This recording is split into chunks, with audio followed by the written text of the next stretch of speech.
Hey everyone, thank you so much for joining me today. My name is Laura Train Mama. Today we are having a look at this story from the Thomas and Friends collection. It's called Bulgy Rides Again. Summertime is always busy for the engines on the island of Sodor. They carry visitors around all day long.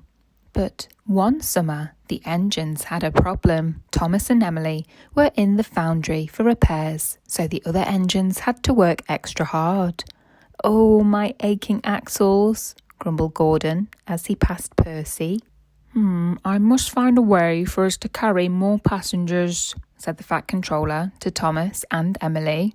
"We have more visitors than ever this year." "And fewer engines," chuffed Emily. "It's a double-decker problem," smiled Thomas, but the Fat Controller didn't laugh. "That's just given me an idea," he said. Bulgy was a big double-decker bus. He had been made into a hen house after his naughty behaviour caused a crash. The Fat Controller drove straight to Bulgy's field. "Hello, Bulgy," said the Fat Controller. "How would you like to be back on the road again?" Bulgy was very excited. "Oh, thank you, sir," he cried. "I'll be the best bus ever." Thomas was surprised to see Bulgy. "I'm going back on the road," explained Bulgy. "Good for you," said Thomas. "The farmer needs a van to deliver his vegetables around the island." "Vegetables?" said Bulgy crossly.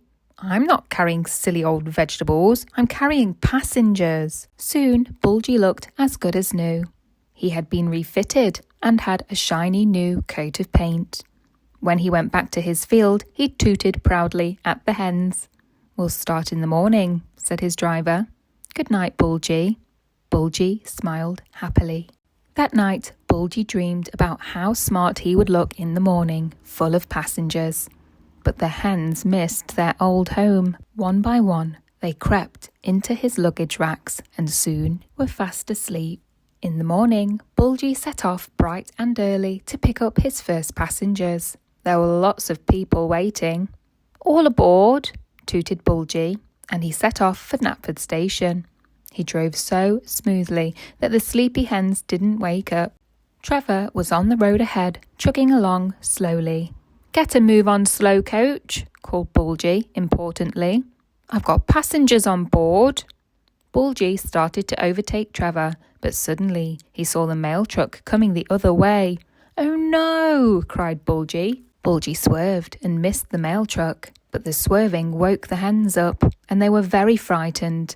They flapped and they squawked loudly.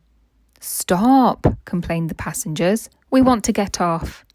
The passengers were furious. They were covered in feathers and broken eggs. Bulgy was covered in eggs and feathers too. He had to go to the washdown to be cleaned. "Horrid hens, pesky passengers," grumbled Bulgy. "It's not my fault."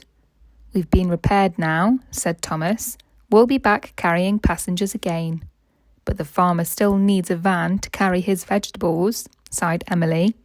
That gave Bulgy an idea. "I don't like hens or passengers," Bulgy told the Fat Controller.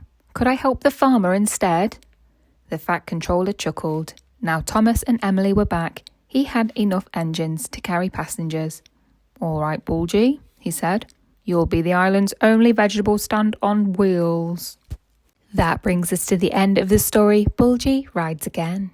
I really hope that you enjoyed listening along with me today, and if you did, please don't forget to hit that like button, share with a friend, why not? You can also check you're subscribed if you want to be notified about future stories. And other than that, have a great day.